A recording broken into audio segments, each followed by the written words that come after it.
വാർത്തകൾ തുടർന്ന് ഒരു പ്രധാനപ്പെട്ട വാർത്തയാണ്. പത്തനംതിട്ട ചിറ്റാറിൽ കടുവ കിണറ്റിൽ വീണു. നാട്ടുകാർ വനം വകുപ്പിനെ വിവരം അറിയിച്ചു. കൊല്ലംപറമ്പിൽ സദാശിവന്റെ വീട്ടിലെ കിണറ്റിലാണ് കടുവ വീണത്. പ്രദേശവാസികൾ ഉപയോഗിക്കുന്ന പൊതു കിണറ്റിലാണ് കടുവ വീണിരിക്കുന്നത്. പ്രദേശത്തെ ഒരു പന്നി ഫാമിന് സമീപത്ത് കുറച്ചു നാൾ മുൻപ് നാട്ടുകാർ കടുവയെ കണ്ടിരുന്നു.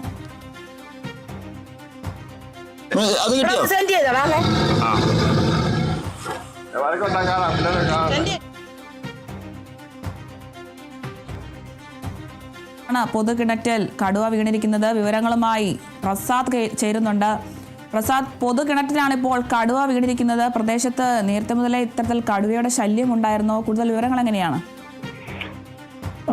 ഈ പ്രദേശത്ത്, അതായത് പത്തനംതിട്ട ജില്ലയുടെ കിഴക്കൻ മലയോര പ്രദേശമായ റാന്നി, വടശ്ശേരിക്കര, ചിറ്റാറ്, പുളികല്ല്, കോന്നിക്ക് സമീപമുള്ള പാടം, ഈ മേഖലകളിലെല്ലാം പുള്ളിപ്പുലി, ഈ കടുവ എന്നിവയുടെ സാന്നിധ്യം തുടർച്ചയായി കഴിഞ്ഞ ദിവസങ്ങളിലെല്ലാം നമ്മൾ കണ്ടിരുന്നു. 1.5 ആഴ്ചക്ക് മുമ്പാണ് നമ്മൾ തന്നെ കേരള വിഷൻ ന്യൂസ് തന്നെ വടശ്ശേരിക്കര ഉളികല്ലിൽ കടുവയുടെ സാന്നിധ്യം കണ്ടിരുന്നു. അവിടെ വളർത്തുനായയെയും ഒരു ആടിനെയും 1.5 ആഴ്ചക്ക് മുമ്പ് ഈ ഒരു 11 വയസ്സുള്ള ആൺകടുവ പിടിച്ചുകൊണ്ട് പോയിരുന്നു. തുടർന്ന് വനം വകുപ്പ് അവിടെ കൂട് വെച്ചിട്ടാണ് 2 ദിവസം മുമ്പ് ആൺകടുവയെ പിടിച്ചത്.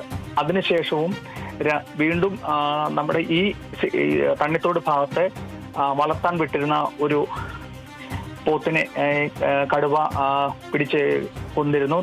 ആൾക്കാർ ഉടൻ തന്നെ വനം വകുപ്പിനെ അറിയിക്കുകയും അവിടെ കടുവയുടെ സാന്നിധ്യം ലഭ്യമായതിന്റെ അടിസ്ഥാനത്തിൽ കൂടുതൽ നടപടി എടുക്കാമെന്ന് വനം വകുപ്പ് ഉറപ്പ് നൽകിയതിന് തൊട്ടു പിന്നാലെയാണ് ഇന്നലെ രാത്രി ഈ പ്രദേശത്ത് നമ്മൾ ഇപ്പോൾ ആക്രമണകാരിയായ ഈ കടുവ അവിടുള്ള ഒരു പൊതുക്കിണറ്റിൽ വീണിരിക്കുന്ന വിവരം നമുക്കിപ്പോൾ ലഭ്യമായിട്ടുള്ളത്. വിവരം അറിഞ്ഞ ഉടൻ തന്നെ റാന്നിയിലും വടശ്ശേരിക്കരയിലും കോന്നിയിലുമുള്ള വനം വകുപ്പിന്റെ അംഗങ്ങൾ, ഉദ്യോഗസ്ഥന്മാരും സ്ഥല MLA പ്രമോദ് നാരായണനും അഡ്വക്കേറ്റ് ദിനേശ് കുമാറും സ്ഥലത്തേക്ക് പോകുന്നുണ്ട്.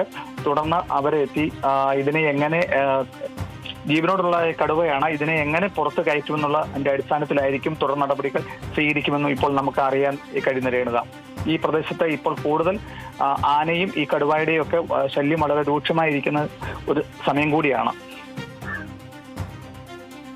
ശരി, വ്യക്തമാണ്. പത്തനംതിട്ട ചിറ്റാറിലാണ് കടുവ കിണറ്റിൽ വീണിരിക്കുന്നത്. നാട്ടുകാർ വനം വകുപ്പിനെയൊക്കെ വിവരം അറിയിച്ചിട്ടുണ്ട്. കൊല്ലംപറമ്പിൽ സദാശിവന്റെ വീട്ടിലാണ് കടുവ വീണത്. പ്രദേശത്തെ ഒരു പന്നി ഫാമിന് സമീപത്ത് കുറച്ച് നാൾ മുൻപ് നാട്ടുകാർ കടുവയെ കണ്ടിരുന്നു. കൂടുതൽ വിവരങ്ങൾ നൽകിയത് പ്രസാദാണ്.